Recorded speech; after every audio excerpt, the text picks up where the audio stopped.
સુરત ખાતે સતી માતા યુવક મંડળ દ્વારા આયોજિત શ્રીરામ પ્લાસ્ટિક ક્રિકેટ ટુર્નામેન્ટ રમાડવામાં આવી હતી. આ ટુર્નામેન્ટમાં એન્ટ્રી ફી તદ્દન ફ્રી રાખવામાં આવી હતી.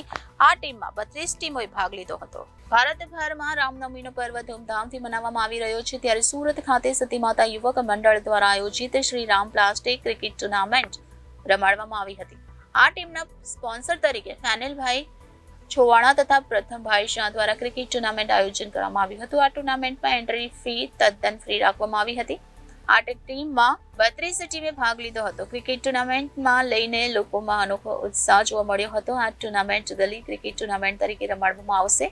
આ ટુર્નામેન્ટની શરૂઆત શ્રી રામ ભગવાનની પૂજા કરીને, રાષ્ટ્રગીત વગાડીને, ઢોલ નગારા વગાડીને કરવામાં આવી હતી. ગલીમાં આજુબાજુ રહેતા લોકો પણ સારો એવો સપોર્ટ કરે છે. રિપોર્ટર હિતેશ. મારું નામ ફેનિલ અમનભાઈ છુવાડા છે. આપણી કઈ સંસ્થા છે ને શું કાર્યક્રમ જવા થઈ રહ્યો? આ કાર્યક્રમ આપણે હિન્દુ એકતા તરીકે રમાડવામાં આવે છે, જે આપણે શ્રી રામ કપ તરીકે રમાડવામાં આવે છે. અને આ અમારું એક સતી માતા યુવક મંડળ દ્વારા આયોજિત કરવામાં આવેલું છે. અને એક અમારું શ્રીરામ ગ્રુપ છે, એનો ઓનર છું મેં. કેટલી ટીમો ભાગ લીધો છે? આમાં ટોટલ 32 ટીમે ભાગ લીધેલો છે. ને આ ટુર્નામેન્ટ એકદમ તદ્દન ફ્રીમાં રમાડવામાં આવે છે.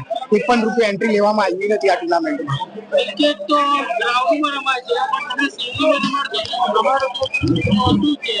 અહીંયાના વિસ્તારમાં ગલી ક્રિકેટનો ખૂબ જ ક્રેઝ અલગ હોય છે, મેદાનનો ક્રેઝ અલગ હોય છે, ગલી ક્રિકેટનો ક્રેઝ અલગ હોય છે. તેથી અમે ગલી ક્રિકેટનું આયોજન રાખ્યું છે. કેટલા વર્ષોથી આયોજન કરો છો? આ અમારું શ્રીરામ કપ સેશન 3 છે. આ 3જું વર્ષ છે અમારું. આ આયોજન કરવાનો હેતુ શું છે? આ આયોજન કરવાનો હેતુ એમ જ છે કે આપણા બધા ભાઈઓ એક સાથે મળીને રમે ને ક્રિકેટને એન્જોય કરે અને ક્રિકેટને ક્રિકેટ રીતે રમે, એક મારો આ સંદેશ છે. તમે શું કહેશો આ કાર્યક્રમ વિશે? સૌથી પહેલા તો સુરતમાં ઘણા બધા આયોજન જોયા છે, પણ આટલું ભવ્ય આયોજન કોઈ દિવસ નથી જોવામાં આવ્યું, જેમાં ઓપનિંગ પણ થાય છે એવી રીતે. જો કે 2 વર્ષથી જોડાયા છે અને જેમ જેમ ધીરે ધીરે જેટલા સિઝન આવે છે તેટલા આયોજન બહુ ભવ્યથી ભવ્ય અને સારામાં સારું થાય છે.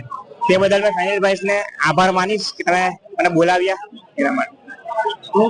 પ્રજાપતિ જનાદેશ ન્યૂઝ સુરત.